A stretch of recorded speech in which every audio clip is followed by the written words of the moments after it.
जैसा कि आपको पता है कि आज कृष्ण जन्माष्टमी है, तो आज हम आपको वर्ण के बारे में बताएंगे, यानी कि रंग के बारे में बताएंगे।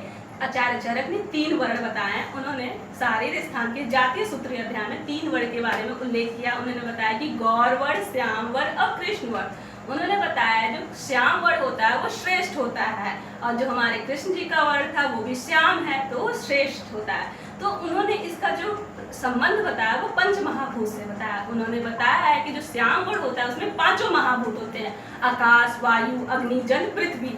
जबकि जो गौर वर्ण होता है उसमें क्या होता है कि उसमें जो होता है तेज होता है, आकाश होता है और जल होता है। और जबकि कृष्ण वर्ण में क्या होता है, पृथ्वी, वायु और तेज होता है।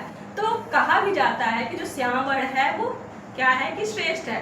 तो इसका जो संबंध होता है वो वात पित्त कफ से होता है। जब वात पित्त कफ सम मात्रा में होता है तो क्या होता है, श्याम वर्ण की उत्पत्ति होती है। और जो गौर वर्ण और कृष्ण वर्ण है वो अष्टनिंदित अध्याय में बताया भी गया है कि जब अति गौर हो जाए तो वो निंदित हो जाता है, और अति कृष्ण हो जाए तो वो भी निंदित होता है। क्यों? क्योंकि जब अति गौर हो जाता है तो उसमें पित्त की प्रधानता हो जाती है। पित्त के प्रधान होने के कारण रक्त दूषित होता है, जिसके कारण जो अति गौर होता है वो निंदित में आता है। उसी प्रकार जो कृष्ण वर्ण होता है उसमें मेलेटोनिन पिगमेंट ज़्यादा होने के कारण जो कृष्ण वर्ण होता है वो भी निंदित में आता है। तो जो हमारा श्याम वर्ण होता है वो श्रेष्ठ होता है, जैसे कि हमारे कृष्ण लला का जो वर्ण है वो श्याम है। तो आप सभी को हैप्पी जन्माष्टमी। राधे राधे, धन्यवाद।